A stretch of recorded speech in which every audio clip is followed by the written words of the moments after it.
Hello, everyone, and welcome to the Stephen Kingcast, one man's musings on the works of Stephen King. Each week, I will review one entry in the bibliography of Stephen King in the chronological order of publication. And this week, what I'm doing, I'm continuing examining my reviews and my thoughts on the televised works of Stephen King. And right now, I'm focusing on those 1990s ABC TV miniseries that really took Stephen King and brought him into the 90s. Because prior to that, he had a lot of success in the world of movies, clearly with Carrie, The Shining, Christine, Firestarter. Um, there was just all of his works were popularized on the big screen. But something happened on with those ABC TV miniseries. It almost brought like a new audience and a new way of looking at Stephen King, where his novels were adapted a little bit more faithfully and a little bit more palatably, without the blood and the guts due to the network censorship, and just allowed for more people to be able to access Stephen King maybe in ways that he hadn't been able to have had access before. And so last week, what I did, I reviewed once again the classic Tim Curry starring ABC miniseries of It. And this week, what I'm doing, I'm reviewing the Mick Garris directed ABC TV miniseries of The Stand. And one of the reasons why I'm doing this entire project is to provide a public apology to Mick Garris with this original review that I had done of the ABC miniseries of The Stand. I don't feel like I was as charitable as I could have been, and I have apologized on the show in prior episodes, but I was far more critical than I should have been when I reviewed these the ABC TV miniseries of The Stand. Now, I just really want to say that in looking back at things in hindsight after I had reviewed, I don't know if I was objective as I could have been, or maybe I was a little bit too objective and not as subjective, because in doing so, I did not convey how important this miniseries was to me growing up, and how important it was to me as a Stephen King fan. It was something that it was at the height of my fandom. I was following the news. I collected the TV guides. I was, paying attention to who was being cast as who. And I fell in love with this adaptation. I taped it. I watched it over and over and over again. And I don't know if that feeling was conveyed in these original reviews that I put out. Now, looking back on the podcast and my relationship with the podcast throughout the years, I remember when I hit The Stand, the book The Stand, during during that chunk of the podcast, I was burnt out. I was in a bad place. That was hard. That was a hard stretch of time for me, and I think that you can pick that up in the review of The Stand, the book itself, a novel that I really enjoy. But I remember saying in that review that I don't know if I'll ever go back and reread The Stand. Part of that is the process of this podcast, and how much time I was putting into the podcast back then. It was non-stop work for a hobby. This isn't a job. I had a full-time job. And I also have a social life, and this was prior to having a kid. But still, I remember distinctly having a feeling of burnout, and though I tried to be as objective as possible in these reviews, I am human, and that feeling of burnout and stress and exhaustion definitely made its way into the reviews of the It book, which those reviews I'm still proud of. I still think that I did a good job with those, but I feel less confident, successful, and happy with my reviews of the ABC TV miniseries, starring Jamie Sheridan and Gary Sinise, and Molly Ringwald and Rob Lowe. And you look back now, and that's a strong cast of mostly 80s actors, but still. And this was before TV was a destination spot for actors and actresses. But still, to be able to get this cast, it really was remarkable. And so I just wanted to say that um, when I think of the ABC TV miniseries of The Stand, I think of it favorably. I think of it fondly. I think of how it captured the feeling of reading the book in a way that most Stephen King adaptations aren't able to do. And there's something about those early ABC TV miniseries, because I said the same thing about it in last week's episode, how in choosing to be faithful in adapting the structure of the timelines of the children and the adults, something that the um, Warner Brothers adaptation of it in 2017 and 2019 did not do. In not doing that, you miss an inherent feeling that is baked into the experience of reading the novel of immediate nostalgia, because you are simultaneously existing in the present and the past of these kids, and you're looking back at the past fondly for these kids, and you are looking forward to that time of reunion in order for all of us to look back and then plan ahead. And that isn't there in the original, or in the remake of It. And I say this because there's also a feeling of reading Stephen King novels and The Stand, that you feel that when you watch uh, this this version. And I think that the feeling here is that idea of quartet and community and coming together, where Mick Garris spends so much time at establishing each one of these characters so successfully, whether it's Stu, whether it's Franny, whether it's Harold, whether it's Nick or Tom, whether it's the Trash Can Man, or Lloyd. You spend significant time with these actors embodying these parts, and you look forward to these, Larry, Mother Abigail.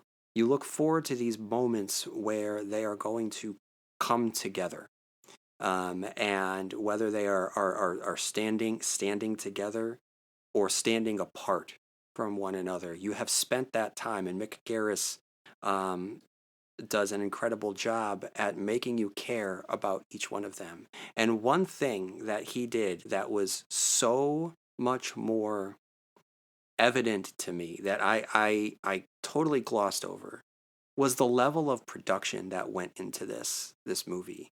When you see a city street, um, it feels like a city street. When it is clogged with the dead, you feel it. And what he did um, with the look of America, that is the important part that needed to happen, and he understood it. So whether it is Nevada in the beginning, or Arizona, or the desert with the crow, whether it is Vermont, whether it's Texas, whether it's New York, whether it's Las Vegas, he shot it, and there's just scenes of Larry or Ralph on the road, and you feel the enormity of the journey. Nebraska and the cornfields. There is an Americana that is present within this movie that is not present in the CBS version that came out a few years ago, and that was a huge issue that I had. And with all of the modern filmmaking techniques at our disposal, it failed to live up to what Mick Garris was able to accomplish with this television budget and television scale. I am very impressed with what he was able to accomplish with this movie, from being able to tell an incredibly faithful adaptation of this sprawling novel, and to do so with a limited amount of time, with a sprawling cast of characters, some of whom were very, very famous. Um, and he managed to have them feel very faithful and truthful to their novel counterparts. And like I said, to be able to uh, give us the scope and scale of the journey that they were all on the look of America, in as they traveled to their respective destination spots. I was very let down with the CBS adaptation that came out a few years ago, because one of the greatest injustices was that I feel that it did not capture the grandeur of the geography of this country, which is such an important part of this story. I mean, this is a story that is designed to be Lord of the Rings set in a post-apocalyptic United States. And when Peter Jackson filmed The Lord of the Rings, he knew to show what Middle Earth looked like. That's part of it. The setting is so essential to the character's journey and to the conflict and to the story. So to not be able to convey that sense of wonder and grandeur and scope and scale, I think that you're taking something away from what the story is. But Mick Garris provided that, he presented that, and I don't know if I conveyed that enough, or appreciated that enough in my original review of the ABC TV miniseries. Also, the idea of the version of the characters that we get, I put them toe to toe with the characters that we get in the more recent adaptation, and I think that these characters and these interpretations blow them out of the water. Um, I don't know if Rob Lowe is the right character to play Nick, um, but it's Rob Lowe, for God's sakes. Molly Ringwald was America's sweetheart, so it makes, at the time of when this came out, I did not fully appreciate that, and I don't know if I fully appreciated it when I rewatched it for the purpose of this podcast. But it's Molly Ringwald playing Fran Goldsmith. That's incredibly important. Mother Abigail was great. Everyone was great, and Jamie Sheridan knew how to bring out that malevolent glee that defines Randall Flagg. And this is a character who since has been portrayed by Alexander Skarsgård and Matthew McConaughey. But I still think that the reigning champ is Jamie Sheridan, who is bewitching, he's alluring, he's dangerous. He feels, of this country, he feels weather beaten. And that's just not something that the others, I feel, were able to convey. The Skarsgård performance is very strange and subdued and quiet, and sad. And this is a performer who is very magnetic, and can go very big and can be very charming, and that was purposefully not on display in the more recent version that had come out, and I just find that very, very strange. And so I want to give all of the shout out and the props to Jamie Sheridan for portraying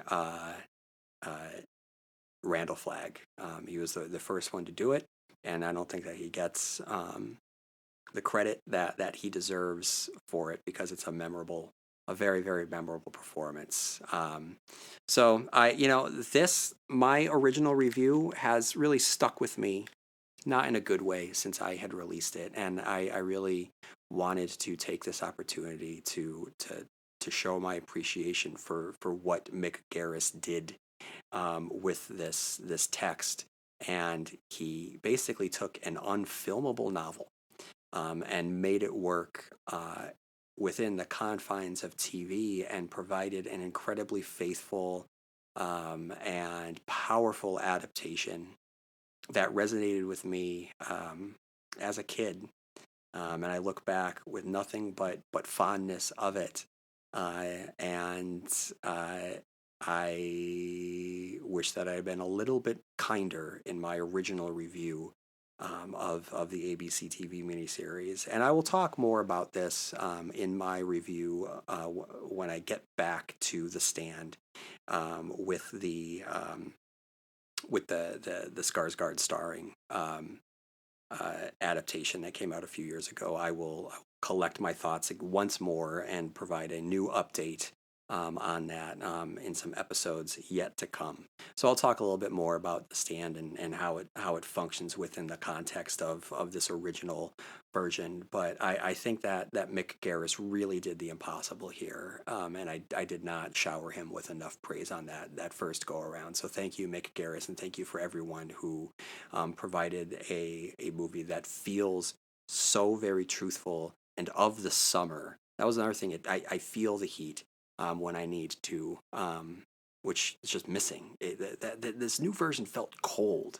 The lighting was cold. The setting seemed cold.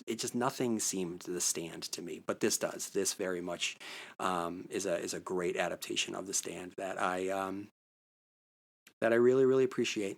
And I wanted to just take the moment to acknowledge that appreciation. So without further ado, here is my original review of Mick Garris's The Stand. Baby, can you dig your man? He's a righteous man. Tell me, baby, can you dig your man? Can you get that, sweetie pie? Hello, everyone, and welcome to the Stephen Kingcast, one man's musings on the works of Stephen King. Each week, I'll review one entry in the bibliography of Stephen King in the chronological order of publication. If you've been listening to the last few weeks of reviews, you'll know that I've been analyzing what many point to as Stephen King's masterpiece, his epic tale of good versus evil, order versus chaos, set across the backdrop of the fall of America, The Stand. This week, I'm going to be kicking off my review of the 1994 ABC television miniseries adaptation of The Stand. Now, here's my relationship with the miniseries. I had read the novel the previous summer, I believed, so I was pumped, poised, and ready for this miniseries when it came out. For me at that age, it was the equivalent of how I feel now every time there's an upcoming Marvel movie, maybe even more. This was me in my prime King fandom. This movie was designed specifically for me. I remember getting that TV Guide issue with Rob Lowe and Laura San Giacomo on the cover, and I couldn't wait. The movie came out, and I soaked up every episode, taping each one on VHS. Now, kids, before we had DVRs, and you could record whatever you wanted to and hold on to it for as long as you wanted to before it was available on Blu-ray or Netflix, Amazon Prime, iTunes, or Hulu, you would pop these rectangular objects into a machine that would then record the show that you were watching. That was the days of VHS. Now, I taped everything. Someday I'm going to go find my boxes of VHS tapes and find one and just pop it in. Not because I want to watch the shows I taped, but I kind of want to see what the commercials are. I mean, there's no better way to time travel than to watch old commercials. Anyway, back to The Stand. I taped that miniseries and watched it over and over and over again that summer. I've seen parts of the miniseries since then, and I realized that it hasn't really held up. It's a television miniseries that was made in the early 90s, and it feels like a television miniseries made in the early 90s. It was directed admirably by Mick Garris, who does a phenomenal job at adapting the novel very, very faithfully from the text. And I don't know how he managed to oversee the production of this magnitude and wrangle the cast the way that he did. You know, this is a first of a number of Stephen King-related works that Garris would go on to direct, including Quicksilver Highway, Riding the Bullet, Desperation, The Shining, and Bag of Bones. So in the bits that I've seen since the summer of '94, I recognize the work that went into it, but I saw a lot of cheese. I saw the limitations of how a story could be told on television in 1994. I saw hacky dialogue and cheesy acting. So I knew this moment was coming. I knew I was going to have to watch this movie. Would I be able to see it the way that I saw it when it first came out? Or would I be unable to see past the limitations of its time? So let's find out. But first, let's look ahead at the next incarnation of The Stand, which we'll see when Josh Boone's 4-part adaptation arrives on the big screen. Now, in previous episodes, I have talked about the importance of The Stand coming out as a cinematic release. Now, I apologize to anyone that's been listening faithfully to the Stephen Kingcast. You're going to hear some repetition right now because I've talked about this. The first time I talked about it actually was in the Night Shift episode, which has nothing to do with The Stand aside from the fact that there's a short story that takes place on an alternate world where Captain Trips decimates the population. But I recorded that episode right around the time that Matthew McConaughey was announced as a possibility of playing Randall Flagg, and I talked about Randall Flagg for a while in that episode. But no, I mean, when Stephen King was cementing himself, I mean, not even necessarily his legacy at that point, but just establishing who he was. Hello, my name is Stephen King, and this is what I do. You know, he released Carrie. Brian De Palma made Carrie. Sissy Spacek's turn as Carrie is a classic, image that stands true in the genre of horror.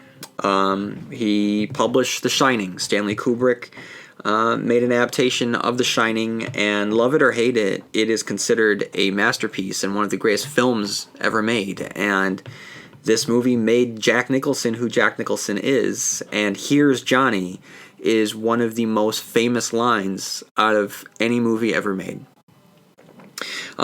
He published Salem's Lot. Salem's Lot was made into a TV movie, and the image of Barlow as a Max Schreck Nosferatu type vampire is ingrained in our horror consciousness. He wrote The Dead Zone. And David Cronenberg went on to direct Christopher Walken, who was coming hot off the heels of an Oscar win for The Deer Hunter just a few years before, with Martin Sheen telling the small tale of what a man could do if he was able to see in the future. And it was a very personal story, and The Dead Zone is very well received. He wrote Firestarter. And then Firestarter gets made into a movie. He wrote Cujo. Cujo winds up getting made into a movie. He wrote a collection of short stories that included Children of the Corn. Children of the Corn was made into a movie and spawned 6 sequels and a remake. So you can see where I'm going with this. Everything that he touched was adapted into a novel. There's something missing here, and what's missing was his 4th book, The Stand, which really showed his talents and who he was, because leading up to that, he wrote a story about a girl in a small town getting bullied. She has telekinetic powers that go awry. He writes a story about a family trapped in an evil hotel and the father is going insane. He wrote a story about a small town full of vampires. All right, so he was doing either small towns or close examinations of a core group of people. What he had not done until this point was tell a wide-ranging story, epic in scale, and epic, used the right way, not just as in awesome or oh my god, it's great, but a massive tale with multiple characters taking place over a number of locations, with nothing less than the fate of humanity hanging in the balance. This was a big deal for Stephen King. And the reason why I keep bringing this up is because, like I said, De Palma did Carrie. There was the Salem's Lot miniseries, and then there was Kubrick's The Shining. So Stephen King not only was cementing himself as a literary phenomenon, but he had crossover appeal in a way that very few authors have had crossover appeal ever. So he was a superstar of his time, just really blazing a path that allowed for the George R.R. Martins, the John Grishams, the J.K. Rowlings of the world. So he was assisted, in a sense, by the cinematic adaptations of his works. And his iconography and his characters were able to take on a life outside of the page because of those cinematic adaptations. And for years, not non-book readers, but the book readers, the pure Stephen King fans, have always pointed to Randall Flagg as being this amazing character, and it was just unfortunate that was a character that was limited only to the book readers.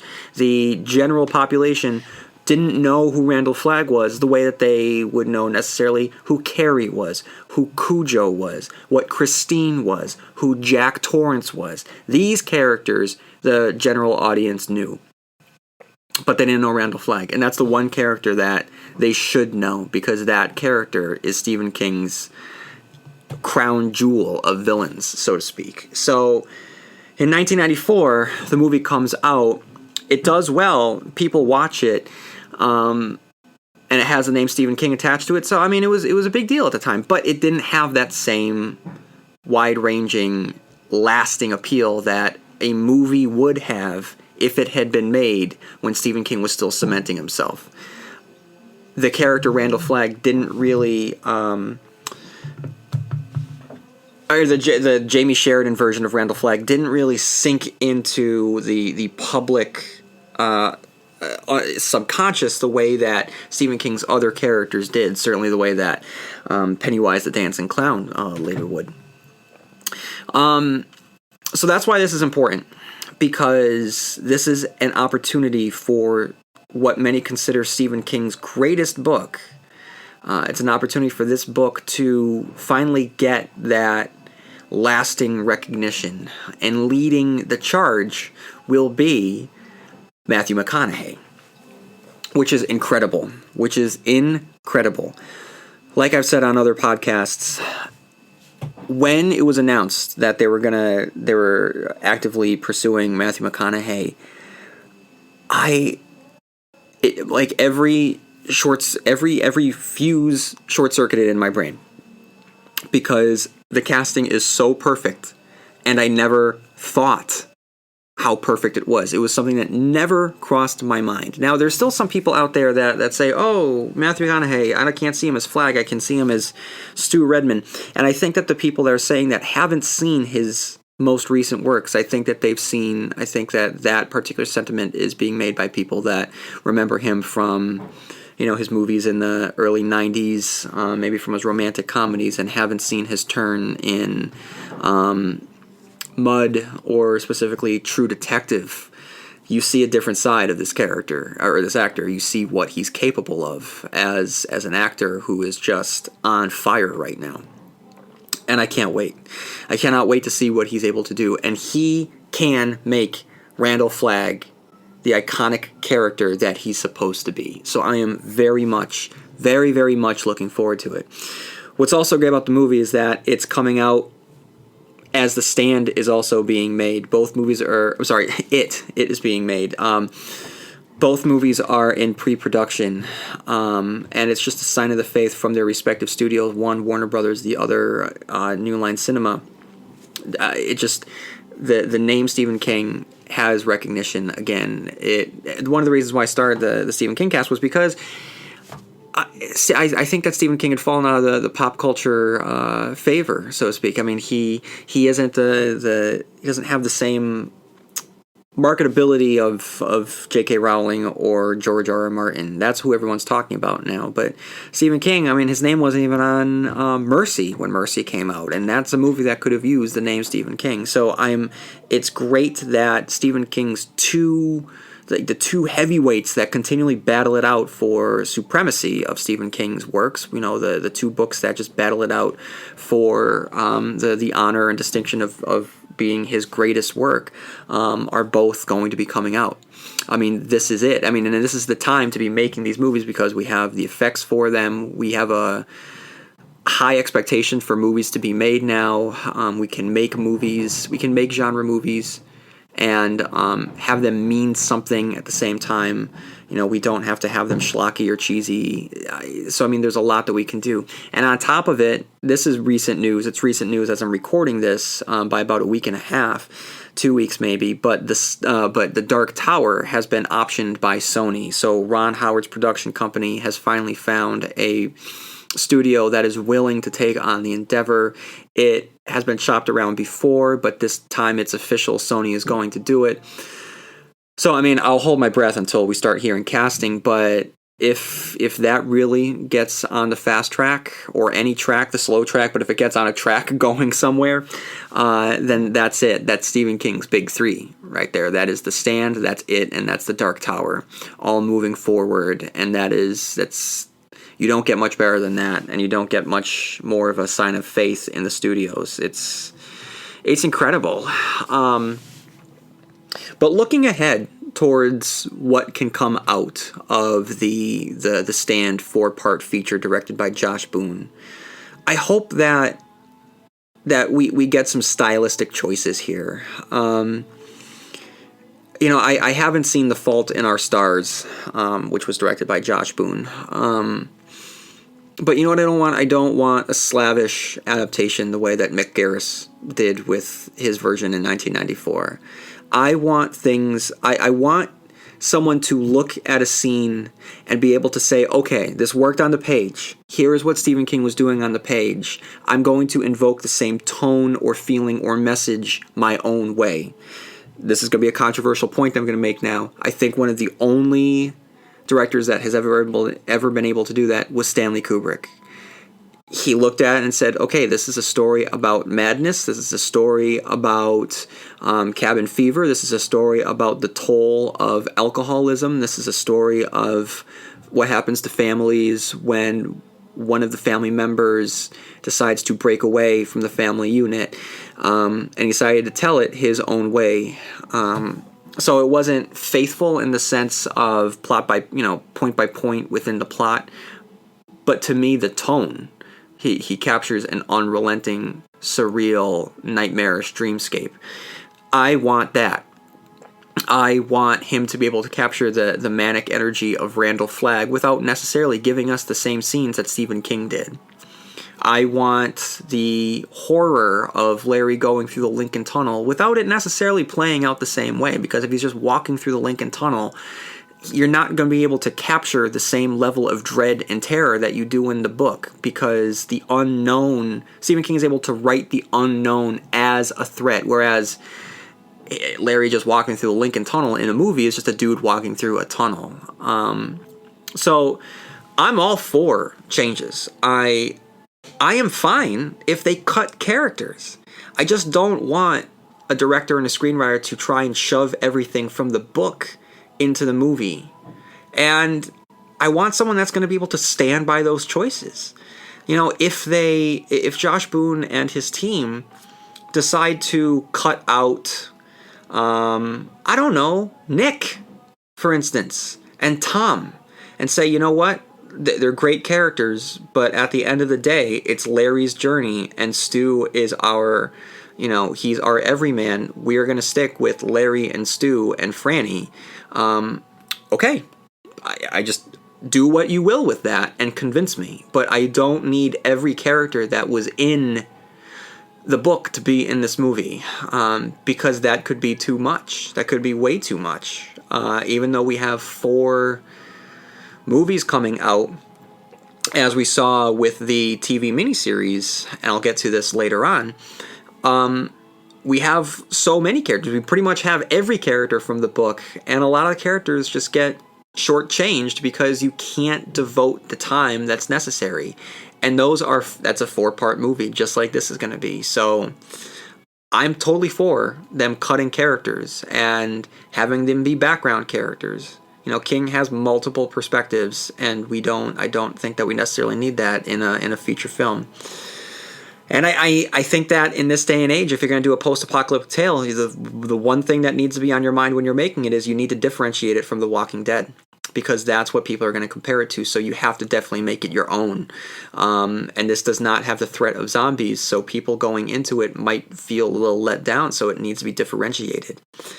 One way of doing that is everything I talked about, making it stylistic, making it bold, making it big. That's one thing that The Walking Dead cannot do. It can't be big. You can see the limitations of the budget. That's why we're walking through the woods in nearly every episode. So this is a novel that takes place all over the country. So let's film all over the country. Let's really get in there and get some great establishing shots. Whoever the location scout is, I don't envy that person, but I'm sure that they'll find a lot of places to show all the different aspects of America. I'm very, very excited about that and stand by it. One thing I would love to see is something that we don't ever really see in Stephen King works. Frank Darabont loves doing it, and I'm grateful for that, and I wish that others would. But that's Stephen King Easter eggs. Treat it. I hope that Josh Boone treats it in the way that directors of comic book movies treat their movies. For instance, Kojak. Have Kojak be a Saint Bernard. It doesn't matter if he's a golden retriever or not. Just have him be a Saint Bernard. People will tune in. They'll understand why. Show a Plymouth Fury at one point on the side of the road, or have Larry drive the Plymouth Fury back from California to LA. Rather than having it be a government facility, just nameless government facility that the Project Blue escapes from, have it be the shop. Have General Starkey work for the shop. At one point in the background, just show graffiti that says "All Hail the Crimson King." Have that eye that is on Flagstone look like the Crimson King's eye. At one point, have Flag make some sort of hint to the world of the Dark Tower. Have him not be referred to just as the Walking Dude, but have someone call him the Man in Black at one point. Mention Castle Rock, mention Derry. Show a character. Show Glenn reading a George Stark book, or a book by Bobby Anderson, or Bill Denbrough, or Ben Mears, or Paul Sheldon. Show a bumper sticker on a car that reads "Greg Stilson for President," or even ballsier, in the far, far background of a scene, show what looks like a cowboy flanked by a man, a boy, a woman in a wheelchair, and what looks like a small dog. That would be insane. People would freak out. In my review of Frank Darabont's The Mist, like I had said, I pointed out they included little Easter eggs that rewarded eagle-eyed fans. From the Gunslinger poster at the very beginning to the "My Life for You" comment from Mrs. Carmody. And then not only that, I would also extend this idea of Easter eggs and paying tribute to having cameos from the original cast. What better way to pass the torch from one flag to the next than have Jamie Sheridan play Christopher Bradenton, the man who delivered the Walking Dude with his papers and his car. This is the guy that doctored the name Randall Flagg for the RF character, for the Ageless Stranger. So it would be a fitting tribute for the man who originally brought the character to life. I think that would be awesome. Bring in Gary Sinise to play General Starkey, or Miguel Ferrer to play Polk to the new actor playing Lloyd. Anything. I think that you could go a long way in... I just think that these things have not happened in Stephen King adaptations, and I think that would be incredibly fun. And I think that, what you should do, what Josh Boone needs to do here in order to really make it work, is cast big. All right? This is where you can really show off the money that Warner Brothers wants to throw at it. Boone started off strong by casting the most buzzed about actor of the last few years, McConaughey, as Randall Flagg, and I think that they need to follow suit with the rest of the cast. And there's a lot of fan casting out there. And here are some casting choices that I've seen from the online community. And like I did with the It movie review, where I kind of looked ahead to the Cary Fukunaga movie coming out, I just want to be clear that these are not rumors.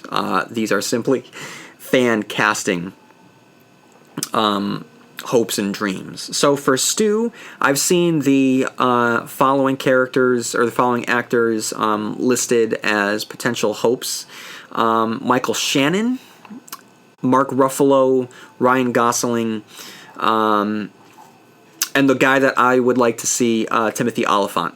That dude's awesome. Actually, for years, I wanted him to play Flagg. If you've ever seen The Girl Next Door, he is incredible in that movie, and he embodies the qualities that you would need in a Randall Flagg. He's charming. He's so charming, and he's funny, but he can turn on a dime to just be vicious and dangerous, and that kind of unpredictability, he'd be great at. But he'd also just nail it as Stu. I think that he'd be fantastic. But the thing is, as I was reading the book this time around, I couldn't stop picturing Andrew Lincoln on this reread. It's probably because he plays a similar character in a post-apocalyptic tale, but I'm not saying that I would want Andrew Lincoln, but that was in my head, and I'm sure that a lot of people would want Andrew Lincoln to play that character. Franny, I've seen Brie Larson thrown out there. Elizabeth Olsen. I would also put out Anna Kendrick, who I think that she hasn't been given that big budget star turn yet, and she definitely deserves it. But if I was a betting man, I would put all of my money down on Shailene Woodley. She was the star of The Fault in Our Stars, and I think that it's just one of those things I can see Josh Boone doing, casting her. So I think that this is going to be Shailene Woodley's movie. Nick, I've heard Joseph Gordon-Levitt. I don't see that. I really don't see that. I've heard one name that the fans would love to see, and I support 100%. That is Michael B. Jordan. Michael B. Jordan is the man. That guy has so much charisma. He has so much talent. He just seems like the world's nicest guy, and you need that with Nick. So someone that can just put you at ease, just with his posture and his body language, and when he flashes a smile. And so I definitely think that Michael B. Jordan could do that in his sleep. So I would love to see that happen. Larry, Oscar Isaac was brought up. I think that Oscar Isaac would be great. He kind of has that Bruce Springsteen-ish kind of look that I had envisioned every time I read the book. Justin Timberlake, I've also heard. So, it all depends really on what kind of musician we're going to go for here, because it's a tough one to cast. When the book was written in 1978, that Bruce Springsteen-esque type of rock and roller that Larry functioned as doesn't really exist anymore in the current landscape. So will Josh Boone keep him as written, or will he be refitted to change with the time? Again, I don't mind if he's refitted. Just stand by your choice. Just whatever you do, make a stand. Glenn, I've seen people point to William H. Macy, which I think would be awesome. Mandy Patinkin, which would be great. Terry O'Quinn, which would be great. Any of those guys would knock Glenn out of the ballpark. Tom, two names that popped out. I've heard Jesse Plemons, who's really good, but I just don't see him as this. But the dude that I think would be great, John C. Reilly. Tell me that he wouldn't be great as Tom. He would also make a great Ralph. Mother Abigail, everyone that I see says Cicely Tyson, so I'll just go with what everyone says. Lloyd. Lloyd is interesting here. I have heard Michael Shannon, Sam Rockwell, and maybe I've misread the text, but I was pretty sure that Lloyd was a younger criminal, kind of dumb. So when Lloyd gives himself over to Flag, he acknowledges that Flag did something to his mind and kind of smartened him up like a supernatural flowers for Algernon. The Lloyd in the book, this time on the reread, I just kept thinking that he was an evil Jason Stackhouse. So I think that Ryan Quanten would nail it in this role. The Trash Can Man, I've seen Casey Affleck, Jackie Earle Haley, Andy Serkis. They've all popped up on a lot of those lists. And Nadine, 2 names popped out. Eva Green is one. I think that's the safest choice. The other one is Emily Blunt, who I think, nothing against Eva Green, but I think that Emily Blunt would bring a lot more compassion to that role, whereas Eva Green, I think, would... And I'm just kind of typecasting her right now. I just think that she would just play her kind of as a real seductress without that tragic quality. And I've heard for Harold, some people have said Miles Teller, but I think that when it comes to that particular character, you go unknown. And I think that they need to cast a legit 16-year-old. And I don't think that the character needs to be an effective actor. If he wasn't a good actor, I think that would support the character himself because he needs to be insufferable. So if you have someone reading the lines that Stephen King has written for Harold, which typically I would say that just get a different screenwriter because Stephen King dialogue doesn't work outside of the written page. But if you had Stephen King, the actual words that Stephen King wrote for Harold, written, read by someone that doesn't really know how to act, it would only go to reinforce that aggravating, grating quality of Harold. The sensation of Harold needs to be more important than the character of Harold. So that's just looking ahead. Those are some of my hopes and dreams. Now I'm going to do, at 30 minutes into the review, I'm going to start with, I'm going to go back, and here we go. I'm going to review the 1994 Mick Garris directed The Stand. So just to repeat, because I can't make this point enough, the fact that it took The Stand so long to come out, it's a huge blind spot in the list of King adaptations. As soon as he started churning out books, beginning with Carrie, his adaptations began hitting the big screen. De Palma's Carrie went a long way in solidifying his stature. Salem's Lot was adapted into a two-part miniseries whose Barlow has become iconic in the world of horror. The Shining, of course, under Stanley Kubrick's direction, made a superstar out of Jack Nicholson, and it became one of the greatest films ever made. So when those books came out, the next point of publication after Shining was The Stand, so it should have made sense that the next movie should have been The Stand, but it never happened. And then the adaptations continued afterwards with The Dead Zone, with Firestarter, Cujo, the list goes on. But The Stand, having never been made during those early years when King was building his legacy, leaves a huge hole in his collection and in the pop culture tapestry. So many of his characters have been brought to life through iconic performances. Carrie, Margaret White, Jack Torrance, Johnny Smith, John Rainbird, Cujo the St. Bernard, Judd Crandall, Pennywise the Dancing Clown, many more. There's a huge name missing from that list, and that's Randall Flagg. With the greater pop culture landscape, Flagg doesn't have the same weight as his rival for top dog status, Pennywise the Dancing Clown, because I think that there was never a corresponding movie that came out closer to the original publication. And I will continue to say this again and again, nothing against Jamie Sheridan's performance. I'm going to speak about him in greater detail later on, but his Randall Flagg just did not strike the same chord as other King villains, especially Tim Curry's Pennywise.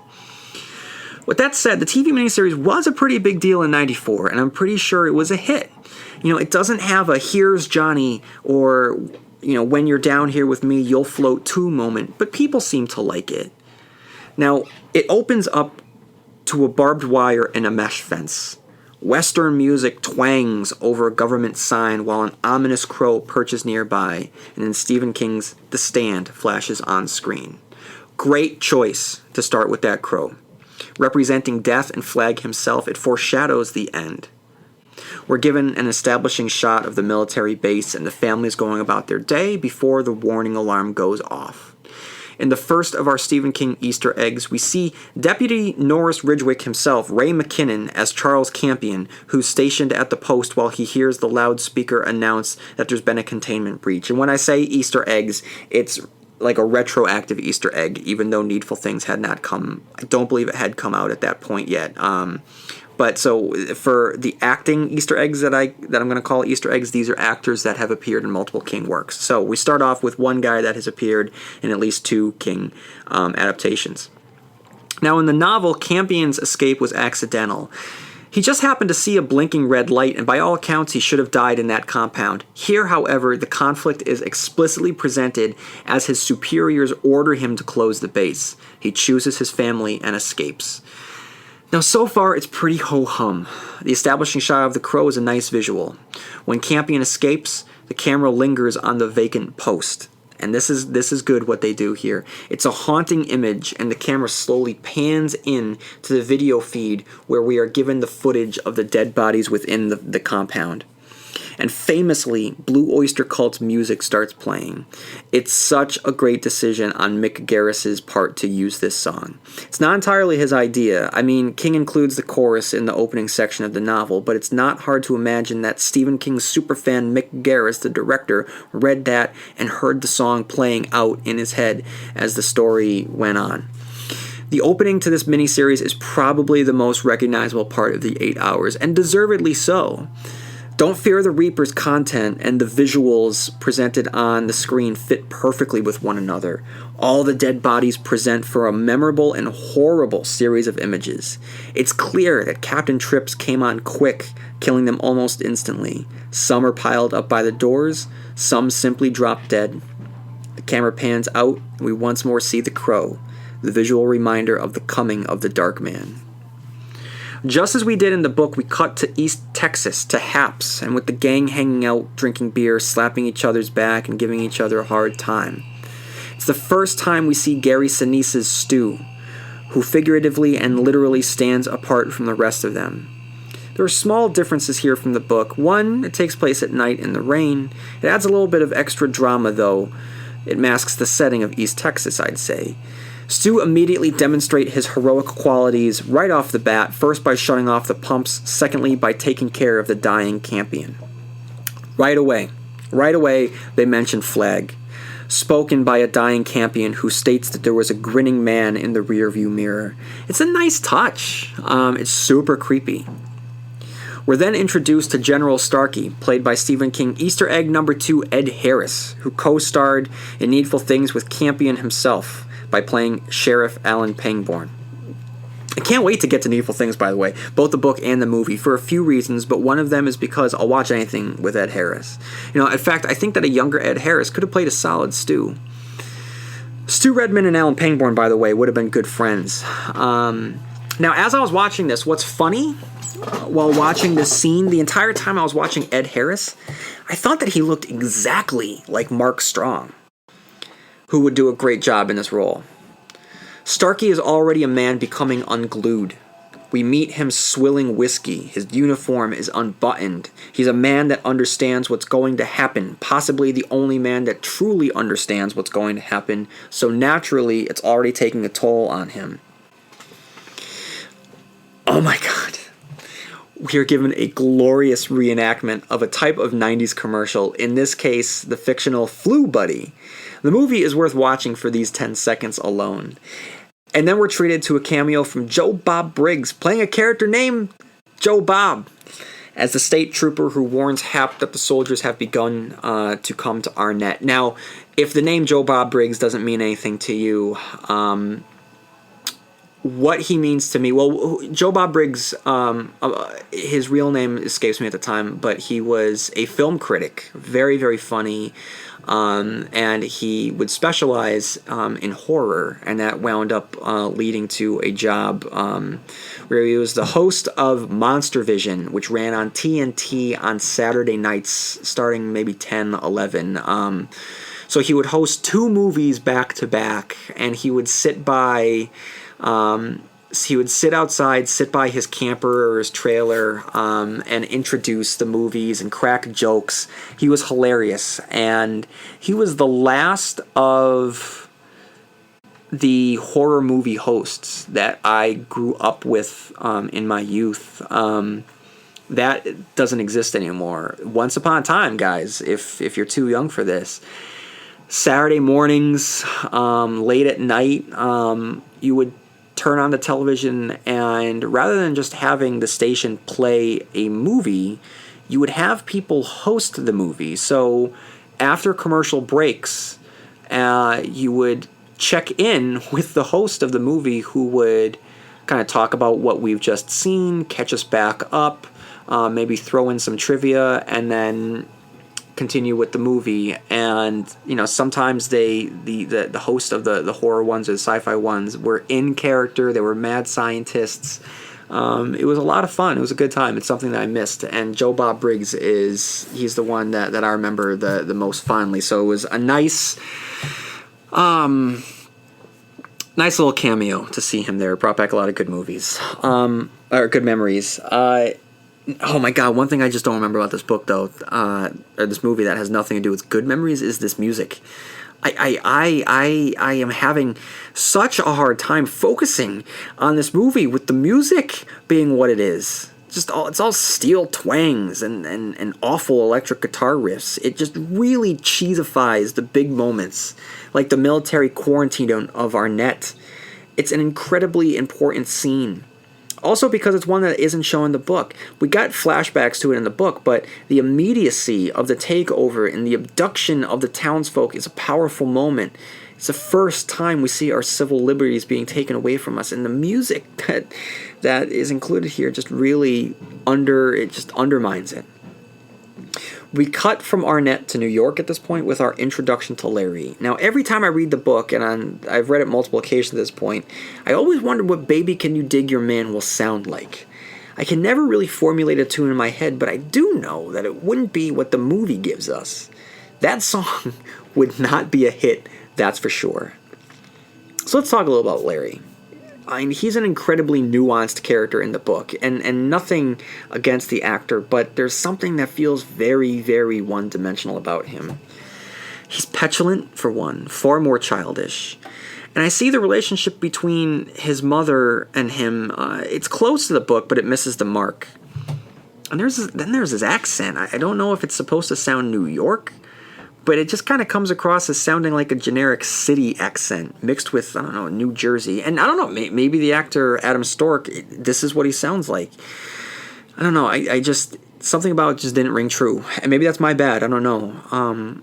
But the character in the movie is just more obsessed with making it big than his novel counterpart, who by the time he ran back to New York had on some level accepted that it just wasn't going to work out for him.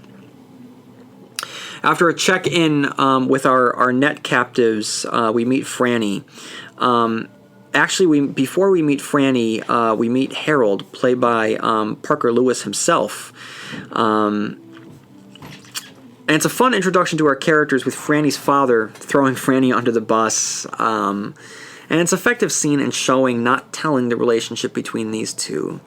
It does make things a little coincidental that they're the only two characters in Algonquin that survive, but it's worth it to see the way that Franny keeps casting looks at her father when Harold asks her out. Franny and her father spend a tender scene while Hallmark movie music plays in the background. And a change from the book is the fact that Franny's mother has died 7 years before. It's a change that allows for a quicker pace to the story, but it cuts down on the familiar conflict that makes the Franny scenes so tense. With that said, at the very beginning of the episode, I did say, make a choice and stand by those choices, so I congratulate Mick Garris for making that cut. We soon meet Nick, who is our Easter egg number 3, Rob Lowe. Rob Lowe appears here as Nick, as well as in the TNT Salem's Lot remake, playing Ben Mears. After being beat up and thrown to die under the wheels of a car, Nick dreams of Mother Abigail. And rather than cleverly demonstrate that he can now hear and talk, Rob Lowe blurts out exactly what's happening by screaming, "I can hear, I can talk." And if that wasn't enough, he repeats it to Mother Abigail, the exposition machine. I had never realized just how on the nose that bit is until I read a review of The Stand on the AV Club. So if you want a pretty scathing review of this 4-part miniseries, I would Google AV Club The Stand review, and whoever wrote it, I don't know who wrote it off the top of my head, they really pinpoint the failings and trappings of this movie in a way that I can't. But that part there, how just on the nose it is when he screams exactly what's happening, it really kind of opened my eyes in some ways.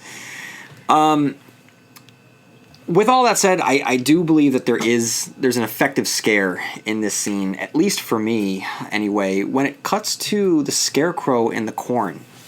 And what happens is there's a scarecrow in the corn that we know, we've seen him, and it's creepy. And the scarecrow is Flag, and then Nick is in the corn, and all of a sudden there's a hand that just comes down on his shoulder. Nick turns around and the scarecrow's there and just screams in his face. Boom, he wakes up. Very, very effective. And then we meet the sheriff, and it's just not a great scene. The dialogue seems very forced. And cutting back to Stu, he's confronted by Dr. Dietz, the condescending, smug doctor.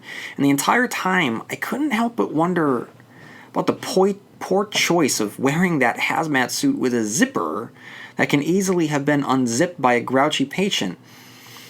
But I guess if you're not smart enough to think that a superflu is a good idea, then you're probably not smart enough to design a protective hazmat suit. Okay, now wait a minute here. Okay, this was driving me nuts. I had to rewind it a couple times.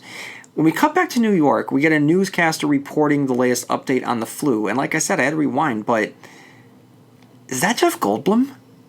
I mean, it doesn't sound much like him in the beginning, but by the end of this announcement, I'm pretty convinced.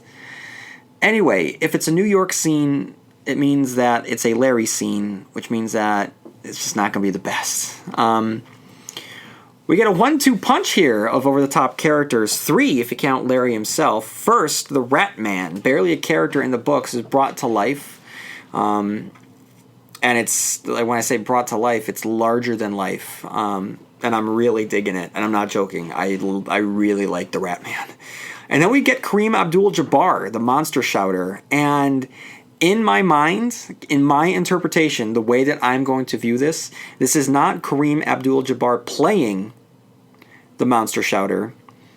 This, to me, is just going to be that Kareem Abdul-Jabbar is the monster shouter. And that whenever anyone sees him, they're just like, oh god, here comes Kareem Abdul-Jabbar again. I'm just going to get away. And then we meet Lloyd, played by Miguel Ferrer. Now, here's the deal. Being the major RoboCop and Twin Peaks fan that I am never going to say a bad word about Miguel Ferrer. He's also my favorite part of Deep Star 6, one of 3 movies that rounded out the late 80s underwater alien movies, the other 2 being The Abyss and Leviathan. Now, whenever I think about rising to the surface of the water too quickly, I always think of Deep Star 6 because, spoiler alert, in case you haven't seen the movie, in an attempt to escape, and so basically what's happening is that they're in some sort of underwater station at the bottom of the ocean, and there's an alien in there killing everybody. And in an attempt to escape, Miguel Ferrer's character abandons his fellow crew members and steals away in a shuttle that shoots him from the bottom of the ocean far too quickly than the cabin can pressurize. Blood starts running out of his nose, and then his veins start popping, and there's nothing he can do to stop it. It's such an effective scene, and it just really stuck with me as a kid. My point is, Miguel Ferrer is awesome, and nothing against him. I think he's miscast here as Lloyd Henreid. The way that I just reread it. I just reread the book. In my interpretation here, Lloyd was a dumbass young guy who was completely coked up and over his head at all times. One thing that Miguel Ferrer can't play is dumb. The man has a constant look of shrewd intelligence in his eyes. Now, I'm not going to complain that he's in the movie, and I'm not going to say that he does a bad job as Lloyd, because he's good. I just don't see that being the character that I thought that Lloyd was. And his introduction presents us with the world's worst shootout that's staged like a high school play. At one point, a customer has just shot Poke, and after Lloyd tries to fire but can't because his gun is empty, the customer just stands there. Not for any reason, but because his character is simply written to stand there. And Lloyd's response is to hurl the gun at the guy who continues to just stand there and lets the man who gunned down a few people run out of the store. I don't know, maybe the character's decision to stand there was foreshadowing to the ultimate stand of our main characters we'll have to make later. As Lloyd's arrested, Mick Garris includes something that wasn't in the book, and I really like it. He spots Randall Flagg perched atop a telephone pole. Outside the Scarecrow dream sequence, this is the first time we actually see Flagg. We don't see him for long, and through Lloyd's perspective, so he's in the distance. When we cut back, it's not anyone sitting on the telephone pole, but rather the crow is perched where Flagg had been. So, there's moments in this movie where Mick Garris isn't slavishly shackled to King's original work, and these moments stand out as creepy, and they're memorable. And this is definitely one of those times. It's too bad that more of these choices weren't made to bring the book to life. Rather we were given faithful recreations of dialogue and chapter scenes that play out faithfully in between commercial breaks. Now we cut back to Ed Harris, and it's clear that Starkey is going loco. He's completely wearing away from the pressure, and he understands the gravity of the situation. And it's just a great little touch. He's just obsessing over the Hungarian goulash that the scientist died in within the compound. We check back in with the ageless Rob Lowe, who is 20 years younger than he is right now, but by wearing the khakis pulled up to approximately his clavicle, he looks 20 years older than he does right now. In fact, he actually looks like one of those DirecTV Rob Lowe characters who foolishly subscribe to cable. Hi, I'm Rob Lowe, and I'm 90s Rob Lowe. Take, for instance, one of the problems with trying to tell every aspect of the story is that you just can't tell it well. Like Larry and his mother. The novel spends enough time so that we can understand the complex relationship between the two. Now, this relationship is critical to the novel because it informs us so much of who Larry is. We're only given 2 scenes with the mother, and the one in which she's dying is only there to show her dying. It doesn't have much weight, and it doesn't help inform the character of Larry. And in her delirium, she mentions the Dark Man, which now makes for the second character to say this to Larry. Now, that's one character too many. I think that King and Garris are laying it on a little thick here. This is starting to creep into Larry is the one territory, which isn't the Larry character, and takes away from the other survivors of the plague, all of whom could have been, one of the people to head on over to Las Vegas in the end. Larry just happened to be one of the ones who was chosen, but he wasn't the chosen one, as if he was Luke or Neo. Now, back in Shoyo, after Nick is forced to shoot Ray after another poorly staged fight scene, Rob Lowe demonstrates a very nice in-character moment. He just delivers this existential wail, and he can't speak, but that doesn't mean that he can't scream. And the moment that he's screaming for everything that's happened to the world. And we have Easter egg number 4, Annie Wilkes herself. Kathy Bates plays the radio DJ who is brave enough to deliver the truth to the masses. Franny and her father listen with the growing unease as the story plays out over the air. Now, this, of course, culminates with the execution of Kathy Bates. After a brief check-in with the monster shouter, the camera cuts to a lonely road at night. A silhouetted figure strolls down the middle of the street. I can't really put into words the excitement that I felt when I was a kid watching this scene for the first time. It's him. It's Randall Flagg. He's making his first real appearance here. Though I haven't liked how many times they've been referencing him, it's a bit heavy-handed. It has helped to establish the danger of this character. The legend has grown, so the audience, even if they're unfamiliar with the novel counterpart, should feel a little excited at this point. His first words, "Rub-a-dub-dub, thanks for the grub," is perfect for our character and is very much in line with his dark charm. He demonstrates his power by causing the monster shouter to die of a sudden heart attack half a country away. Stu walks through the soundstage corn to meet Mother Abigail. It segues into a cornball scene in the corn that, despite its cheese factor, ends with a pretty effective jump scare when the flag scarecrow grabs Stu and screams in his face. So I'm sorry, that is the scene where the scarecrow does what I said earlier. Earlier, the scarecrow was simply, there's a creepy scarecrow in the corn, and he's creepy. This is the second time we see the scarecrow. This is when the scarecrow grabs the character and screams in his face. Really effect. I really, really like it. Now that Stu is awake, he must fight for his life in Stovington. And there's the struggle with the sick doctor. Stu manages to get out. He escapes into the night, and part 1 concludes.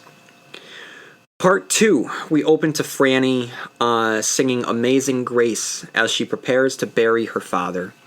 Molly Ringwald does an effective job at selling this scene. Now, like I said earlier with Larry, there weren't a lot of scenes between Larry and his mother, and likewise, there weren't a lot of scenes between Franny and her dad, but there's something more genuine about the fallout of his death. Harold swings by and helps Franny, which is a departure from the books. Later, Harold and Franny share some lemonade in Franny's living room.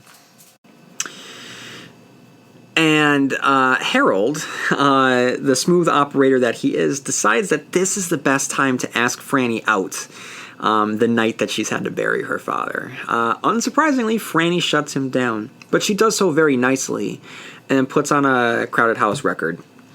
As Don't Dream It's Over plays over the establishing shots of the dead world, Franny lays her head on Harold's knee. The two characters have more of a tender moment in this short scene than the entirety of King's novel. It also establishes the difference between the movie Franny and the book Franny. Movie Franny is a lot more accepting of Harold. She feels bad for him and doesn't want to hurt his feelings. Now, the AV Club review that I had mentioned, I believe, off the top of my head, they really criticized the decision to include Don't Dream It's Over. I disagree. If you have listened to my, I think it's part 3 of my stand review of the book, I include the song as the opening and closing to the episode. I think that it works, and I think that it's as memorable for the movie as Don't Fear the Reaper was. Larry then meets Nadine, who is now a mashup of Nadine and Rita, which doesn't work. The mashup between the two characters, it really ruins the Nadine purity. They have a very brief moment that is strangely Lynchian, and what I mean is David Lynchian. When they first meet, Larry just leans in and sniffs Nadine's perfume and has a very sexual reaction to it. Nadine then just leans in, I don't think she even says anything, leans in and just gives the creepiest laugh. It's just a strange, weird moment between the two characters. Now, I get why they blended Rita and Nadine. I mean, there's only so many characters that we can introduce, so only so many minutes to spend. So I do get it. I do understand it. However, by attributing Rita's qualities onto Nadine's personality, it really weakens Nadine's character. I mean, after all, Rita was a weak character who wound up killing herself by overdosing on sleeping pills. So, leading up to that, King had to show us the weakness of her character. It led to the death of one character so that it would have a monumental effect on Larry. Throughout the entirety of the movie, Nadine never feels like Nadine to me. And because the death of Rita, of the death of the character isn't there, it doesn't have an effect on the character. The point of Rita is so that Rita dies so it can haunt Larry in his journey across the country. I really hope that the theatrical adaptation fixes that. I don't think you even need the Rita character. You don't. I mean, sure, it's good. Like Larry feels awful about how he treated her, and he starts to become a little bit calloused after that. There's a lot that goes into that Rita character, but if you take her out, it's going to be fine. But I just don't want to see that blending of the two characters again. We then meet the Trash Can Man, brought to manic life by Matt Frewer, who you can tell is throwing everything into the role. It's a manic performance. Yeah, it's way over the top. It probably doesn't help that the soundtrack is ridiculous. Now, with all of that said, there's a great moment where the disembodied voice of Flag speaks to Trash, and we get a shot of a devout Trash with the burning tanker over his shoulder. It's a good look. It's nicely staged. We spend some time with Mother Abigail herself, who encounters Flag in the corn. It made me realize that while it's interesting to make her a down-to-earth character in the book, it does not work in the movie. And I think that she'd function much better in the movie if we don't see her outside of the dreams. So the first time we see her would be when Nick arrives, or whatever character they make the decision to follow, arrives and sees that she's actually a person. I think that would work, and it would cut down on some of the time. Because it's just a character, anytime you have a character just sitting and talking to the high heavens, literally, and talking to God, to me, it never works. And now we meet Flag paying a visit to Lloyd. Jamie Sheridan plays Flag with charming glee. Now, interestingly enough, when he introduces himself to Lloyd, he actually says, "Pleased to meet you, hope you guess my name." You know, it's a fun wink at the role that he functions as within this story. And then he goes on to provide an actual name that he clearly makes up on the spot. So, I mean, it's a fun little moment with Sheridan seemingly having a ball with this character. He springs Lloyd from the joint, and there's a definitive moment where Lloyd sells his soul. The two head off to start some trouble, and we segue to Larry and Nadine. And the scenes between the two of them just do not work. They have a spat. Larry heads into the Lincoln Tunnel. It's one of the more famous scenes from the book. And he's plunged into absolute darkness here. But there's a threat that's missing that's in the book. And another thing that's missing is any likability with either Larry or Nadine. Thankfully, Stu and Glenn meet each other, and much like their novel counterparts, they hit it off right away. Their friendship is one of the foundational stones in the book, and their banter in the movie feels very natural and friendly. I immediately want to spend more time with them, but god damn it, we're forced to endure another Larry-Nadine scene. They're pretty hot and heavy, and then Larry gets a little rapey. Not a lot, but just a little. Again, the combination between the Nadine Rita characters severely weakened this representation of the character. She's very, very fragile in a way that Nadine never was, and that's the problem. The character's name is Nadine. She follows Nadine's arc. She's sadly saddled with the worst aspect of Rita. As a character, the television Nadine is kind of a mess. In her dream, Flag orders her to leave Larry, a completely new aspect to the story. It drew me in, though, because it's a little uncharted territory for book readers. We cut away, and we meet our next character, and that's M-O-O-N spells Tom, played by Bill Fagerbach, or Bill Fagerbach. I don't really know how to pronounce his last name, because to me, he's always going to be Dauber from Coach. Now, listen, while I'm on it, he had better be in the Coach reboot, or the next season of Coach. I'm telling you right now, if there's no Dauber, we riot. If you don't know what I'm talking about, the great 90s sitcom Coach, starring Craig T. Nelson, is coming back, so I want Dauber there. No Dauber, we riot. Now, the look on Rob Lowe's face when Tom tells him that he can't read is priceless. I mentioned the importance of the Glenn and Stu friendship, but just as important, probably more important, is the friendship between Nick and Tom. There has never been a more tender and kind-hearted pair than these two, and it wouldn't work unless we completely bought Tom as a character. And that is a character I feel is nearly impossible to pull off, but I'm telling you, he nails it. He naturally conveys the sincerity and childlike wonder of the character. He and Nick instantly strike up a friendship, and it's great to watch. It's a highlight of the series so far. Stu and Glenn decide to head out to Nebraska to find the woman of their dreams, and Glenn insists on getting a sidecar for Kojak, a welcome departure from the books. Just as soon as they start to get into the conversation, Franny and Harold arrive. Harold's just being a dick to be a dick, which is a line from Wanderlust if you haven't seen it, and demands to go to Stovington despite what Stu had told him. In Kansas, Nick and Tom encounter Julie Laurie. Right away, we can tell that she's awful. She's just so caustic. It's hard not to grow worried about what will happen next. It's a difficult scene to watch because she just makes fun of Tom and makes him think that he's drinking poison. You know, in a dead world, the choice to be that cruel to people is a bigger sign of evil than Flagg himself. And then we meet Ralph, who's played by Peter Van Norden, an actor I've never seen before. And this guy captures the good-hearted nature of this particular character, who was never one of the A-listers in the book and is easily forgotten. And then, Jesus, Larry, he's just sitting on a car playing Eve of Destruction. You know, this character is so enamored with himself, and I think that that's my problem with the character. Here, I think he finds himself amusing.